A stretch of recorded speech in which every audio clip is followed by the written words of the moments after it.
안녕하십니까?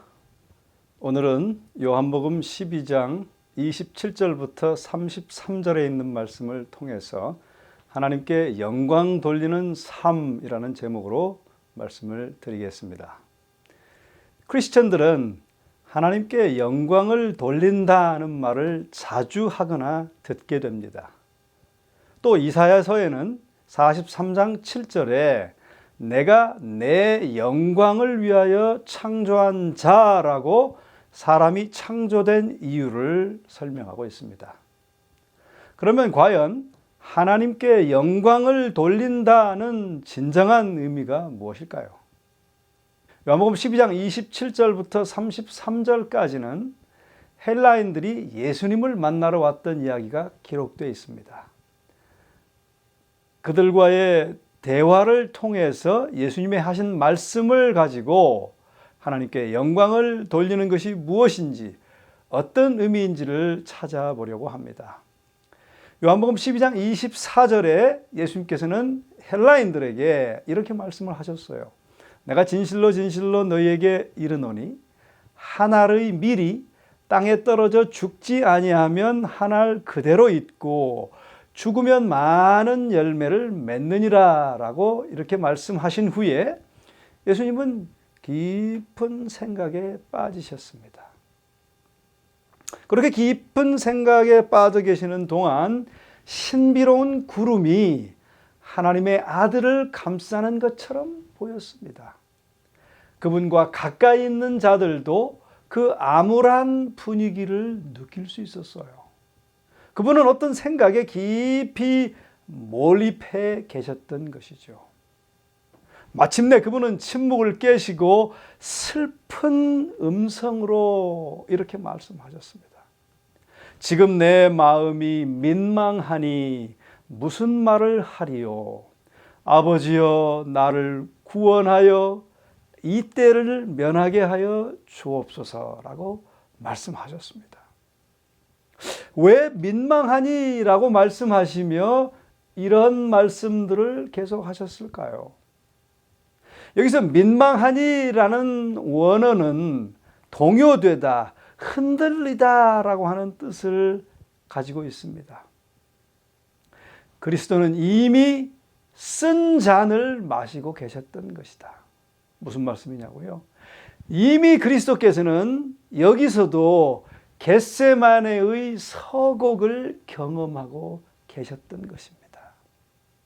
그분의 인성은 누가 보더라도 징벌을 받아서 하나님에게 맞으며 고난과 고통을 당한다고 생각될 때, 심지어 모든 사람들에게 또 하나님께서도 포기하셨다고 보여질 때의 내버려질 상황에 대한 생각으로 움츠러드셨습니다. 그분은 사람들 앞에 노출되어 극악한 죄수 취급을 받으며 수치스럽고 모욕적인 죽음을 당할 일 때문에 위축되셨던 것이죠. 예수님은 흑암의 세력과의 투쟁에 대한 예감과 인간 죄의 무서운 부담에 대한 느낌, 그리고 죄로 인한 아버지의 진노로 인하여 영혼이 거의 실신 상태에 이르렀으며 그분의 얼굴에는 죽음의 창백함이 깊게 서려 있었던 것입니다. 그래서 그렇게 말씀하신 거예요. 그러나 바로 그 순간 당신의 아버지의 뜻에 거룩한 복종을 하셨습니다. 27절에 이렇게 말합니다. 내가 이를 위하여 이때에 왔나이다. 아버지여, 아버지의 이름을 영광스럽게 하옵소서라고 단호하게 말씀하셨습니다. 사단의 나라는 그리스도의 십자가의 죽음을 통하여서만 정복할 수 있었습니다. 오직 이 방법으로서만 인간은 구속받을 수 있었고 하나님께서는 영광을 받으실 것이었습니다. 그래서 예수님께서는 그 고난에 동의하신 것입니다. 그 희생을 받아들이셨던 것입니다. 그래서 내가 이를 위하여 이때에 왔나이다. 아버지여, 아버지의 이름을 영광스럽게 하옵소서라고 말씀하셨던 것입니다. 그리스도께서 이 말씀을 하실 때에 그분의 머리 위에 운행하던 구름 속에서 한 응답이 나왔습니다. 28절에 그렇게 기록하고 있죠. 내가 이미 영광스럽게 하였고 또 다시 영광스럽게 하리라. 말구유로부터 이 말씀이 들릴 때까지의 그리스도의 전 생애는 하나님을 영화롭게 한 생애였습니다. 또 곧 다가오는 시련, 즉 십자가의 고난 가운데서도 그분은 참으로 아버지의 이름을 영광스럽게 하실 것이었습니다. 저는 오늘 이 예수님의 말씀들을 통하여 세 가지 교훈을 얻기 원하는데요. 첫째는 하나님을 영광스럽게 하는 것은 오직 십자가 자기 희생입니다. 우리 예수님께서 그 십자가 고난을 받아들이시기로 동의하심으로 하나님께 영광을 돌리셨던 것처럼 오늘 우리도 십자가 자기 희생을 통하여 우리 하나님께 영광 돌리는, 하나님을 영광스럽게 하는 삶을 살게 되시기를 간절히 바랍니다. 그 음성이 들렸을 때 구름 속으로부터 한 줄기의 빛이 투사되어 그리스도를 둘렀는데요. 그것은 마치 불꽃의 벽으로 그분의 주위를 두른 무한한 권능의 팔 같았습니다. 백성들은 두려움과 놀라움으로 이 장면을 바라보았어요. 아무도 감히 말하지 못하였습니다. 입을 다물고 숨을 죽인 채 모든 사람은 눈길을 예수께 고정시키고 서 있었습니다. 그렇게 하늘 아버지의 증언은 주어졌고 구름은 들리워진 후 흩어졌습니다. 그때에 아버지와 아들 사이의 가시적인 교통은 끝난 것이죠. 그런데 그 소리를 들은 다른 무리들은 이렇게 반응했습니다. 29절에 기록하고 있는데요. 곁에 서서 들은 무리는 우레가 울었다고도 하며 또 어떤 이들은 천사가 저에게 말씀하였다고도 하니, 예수께서 답답해서 이렇게 말씀하십니다. 이 소리가 난 것은 나를 위한 것이 아니요 너희를 위한 것이니라 라고 말씀하셨습니다. 즉 그 자리에 있던 사람들을 위하여 하나님께서 친히 말씀해 주셨는데, 예수께 여쭈러 왔던 헬라인들은 음성을 듣고 그 뜻도 이해하였고 예수님을 이제 분별하였습니다. 그들에게는 이제 예수님은 하나님의 보내신 자 메시아로 확신되었어요. 그러나 다른 사람들은 그 음성을 듣지 못했어요. 왜 어떤 사람들은 하나님의 음성을 듣고 이해했는데 어떤 사람들은 그 음성을 못 듣고 우레소리로 들었을까요? 저는 여기서 둘째 교훈을 배우기 원하는데요. 자기 희생의 삶을 사는 자는 하나님의 음성을 들을 수 있습니다. 무슨 말이냐고요? 네, 이 장소에 있었던 사람들은 두 그룹으로 나눌 수 있습니다. 하나님의 음성을 알아들은 그룹, 즉 예수님과 헬라인들, 또 음성을 알아듣지 못한 그룹, 즉 바리새인들과 사두개인들, 그리고 서기관들입니다. 왜 예수님과 헬라인들만 알아들었을까요? 그들은 자기 희생적인 삶을 산 사람들이었습니다.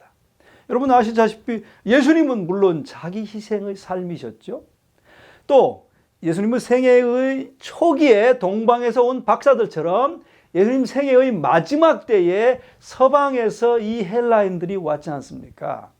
동방의 박사들이 먼 곳에서 오직 그분을 뵈러 오고, 그래서 아기 예수를 배웠을 때 황금과 유향과 몰약을 예물로 드림으로써 그들이 자기 희생적인 사람들인 것을 드러낸 것처럼, 서방에서 온 헬라인들도 먼 곳에서 그분을 뵈러 왔고 그분의 말씀을 듣기를 갈망하는 것은 그들이 온유하고 겸손한 자기 희생적인 사람들이었음을 말해줍니다. 그렇게 자기 희생적인 예수님과 헬라인들은 하나님의 음성을 듣고 이해할 수가 있었습니다. 반면에 그 주위에 같이 있었던 서기관들과 바리새인들은 그 음성을 알아듣지 못했어요. 그들은 온유와 겸손 그리고 자기 희생과는 거리가 먼 마음이 강팍한 사람들이었죠. 뿐만 아니라 그들은 예수님을 만나기를 간절히 원하기는커녕 그 앞에 계신 예수님도 거절하고 이제 곧 십자가에 못 박을 것이었습니다. 그런 사람들은 하나님의 음성을 결코 들을 수 없었습니다. 이사야 30장 15절에는 어떤 사람들이 하나님의 음성을 들을 수 있는지 이렇게 기록하고 있습니다. 너희가 돌이켜 조용히 있어야, 즉 그 말씀은 너희가 돌이켜 회개하여 온유와 겸손으로 조용히 그분을 갈망하여야, 21절에 내 뒤에서 말소리가 내 귀에 들려 이르기를 이것이 정론이 너희는 이리로 행하라 할 것이며 라고 말했습니다. 즉 그런 자들이 돌이켜서 온유와 겸손으로 간절히 듣기를 갈망하는 자들이 이런 음성을 듣게 된다는 것입니다. 마찬가지로 우리 예수님과 이 헬라인들은 온유와 겸손, 자기 희생적인 마음으로 간절히 듣기를 원했기 때문에 하나님의 음성을 듣고 그것을 이해할 수 있었던 것입니다. 자, 이제 그 다음에 말씀은 이렇게 계속됩니다. 이제 이 세상의 심판이 이르렀으니 이 세상 임금이 쫓겨나리라. 내가 이 땅에서 들리면 모든 사람을 내게로 이끌겠노라 하시니, 여기서 내가 땅에서 들리면이라고 하는 것은 무슨 뜻인가요? 그 뒤에 설명이 바로 기록되어 있죠. 이렇게 말씀하심은 자기가 어떠한 죽음으로 죽을 것을 보이심이러라 라고 말씀하십니다. 즉 그분은 그 말씀에서 그분이 십자가, 즉 잔인하고 끔찍스러운 십자가로 돌아가실 것을 의미하셨습니다. 땅에서 들리면, 즉 십자가에 돌아가시면 모든 사람을 내게로 이끌겠노라 라고 말씀하셨습니다. 내가 사람들의 죄를 위한 화목 제물이 될 때에 세상은 밝아질 것이라는 것입니다. 사람들의 심령을 붙들고 있는 사단의 속박은 깨뜨려질 것이라는 말이죠.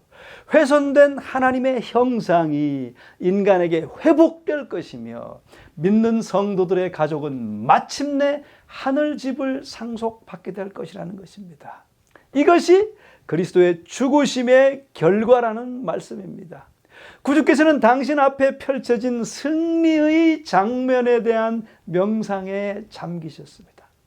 그분은 십자가, 그 잔인하고 끔찍스러운 십자가를, 그러나 그것으로 인한 경악스러움 중에도 불타오르는 영광을 보시면서 말씀하시는 것이었습니다. 많은 사람들을 그분께로 이끌게 되실 것이라는 그 놀라운 것을 바라보시면서 그렇게 말씀하시는 것이었죠. 또한 그 십자가로 인하여 성취될 것이 인간의 구속 사업만이 전부가 아닐 것이었어요. 여기서 모든 사람을 내게로 이끌겠노라 라고 말씀하셨는데, 이 모든 사람의 원어에는 사람이라는 말이 없습니다. 즉 그 원어의 뜻은 모두 또는 모든 존재라고 말하고 있는 것입니다. 모든 존재를 내게로 이끌겠노라 라고 하는 뜻이에요. 그러면 모든 존재는 누구를 일컫는 것일까요? 네, 이 우주의 모든 존재, 즉 사람들과 하늘의 천사들과 우주의 모든 거민들을 포함한 모든 우주의 존재들을 말하는 것입니다. 또한 그런 모두를 내게로 이끌겠노라 라고 말씀하셨는데, 그 뜻은 무엇인가 하면, 이 이끌겠노라 라고 하는 단어는요, 아주 강력하게 끌어당기다, 마치 어떤 매력에 이끌려 빨려 들어가는, 그렇게 빨려 들어 끌어당겨지는 것을 말합니다. 무슨 말인가 하면, 이 십자가를 통하여 하나님의 엄청난 사랑이 온 우주에 드러날 것이었습니다. 그리하여 이 세상 임금은 쫓겨날 것이었어요. 그 마귀가 하나님께 제기했던 모든 비난들은 논박될 것이었습니다. 사단이 하늘에 퍼뜨린 비난의 말들은 영원히 제거될 것이었습니다. 사람들과 같이 천사들도, 우주의 온 거민들도 구속주께 무한한 사랑으로 인하여 강력하게 이끌리게 될 것이었습니다. 그래서 우리가 세 번째 교훈은 바로 이런 것입니다. 자기 희생의 그리스도와 같은 사랑만이 모두를 주께로 이끌 수 있다는 것입니다. 여러분, 십자가 안에 모든 감화가 집중되어 있고 거기에서 모든 감화가 흘러나갑니다. 그것은 매력의 크고 위대한 중심입니다. 우리 구주께서는 갈바리의 십자가에서 높이 들림을 받으셨으며, 십자가로부터 비추는 그리스도의 사랑은 끊임없이 타락한 인류를 위하여 예수님의 고통을 얘기해 주고 있습니다. 타락한 인류를 위한 그분의 사랑은 죄인들을 계속해서 당신께 강력하게 끌어당깁니다. 죄인이 이 사랑을 거절만 하지 않으면 예수께 반드시 이끌림을 받을 것이에요. 갈바리의 십자가에 달리신 그리스도를 바라봄으로 죄인은 그의 구주께 가까이 가게 되며, 그리스도께서 자기를 위하여 돌아가심을 깨달을 때 그의 심령은 통회와 온유함으로 녹아버리는 것입니다. 그는 하나님께 회개하는데 이는 그가 거룩한 율법을 범했기 때문이며, 그의 대치물과 담보물이 되신 우리 주 예수 그리스도에 대한 믿음을 가지게 됩니다. 세상 죄를 지고 가는 하나님의 어린 양을 계속적으로 바라봄으로 그는 예수님을 더욱 사랑하게 되며, 바라봄으로 그는 주의 형상으로 변화하게 되는 것입니다. 그렇게 모든 죄인들을 이끄신다는 거예요. 또 이 놀랍고도 무한한 선물이 주어졌을 때 온 하늘 우주는 강력한 충격으로 하나님의 측량할 수 없는 사랑을 이해하기 위한 노력이 강렬하게 고조되었습니다. 이것이 온 하늘이 하나님을 중심으로 연합되도록 고조시킨 비밀이었습니다. 이 희생의 사랑이 온 천사들과 거민들로 하여금 하나님께 진정으로 이끌려지는 이유라고 하는 것입니다.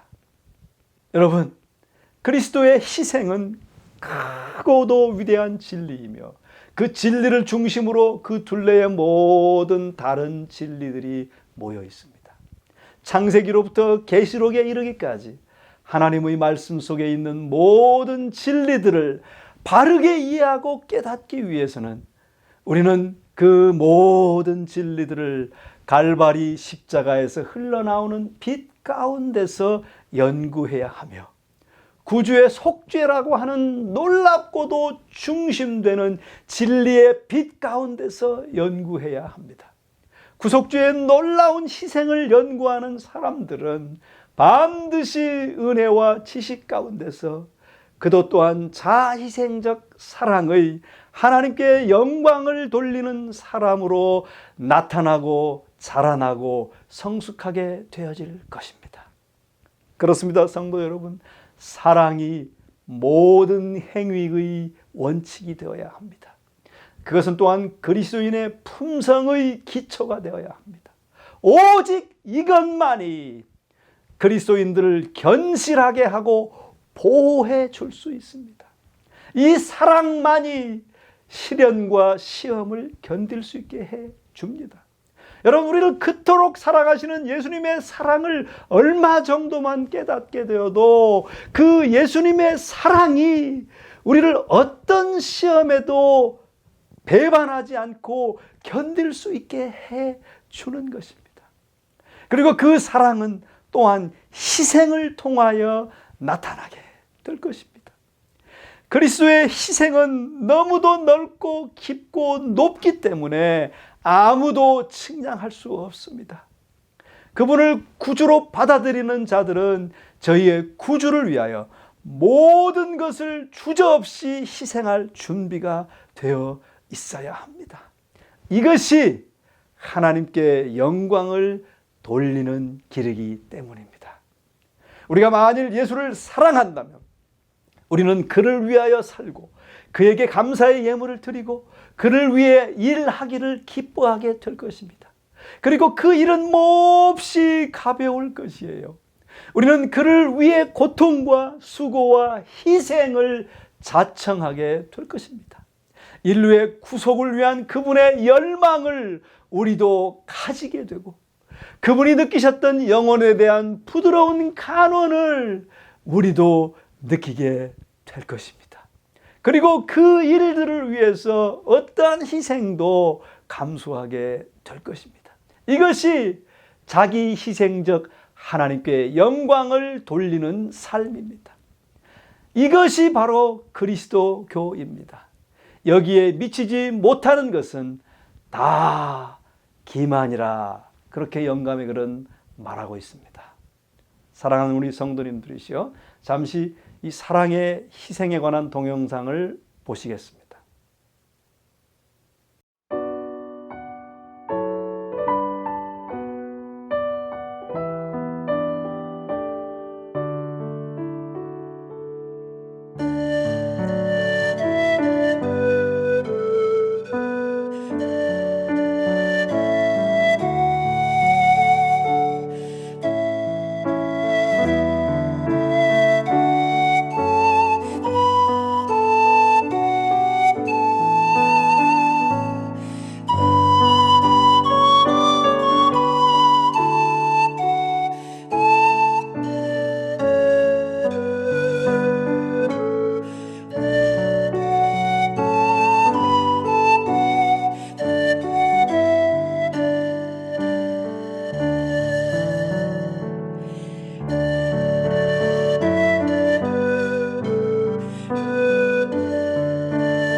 기도하시겠습니다.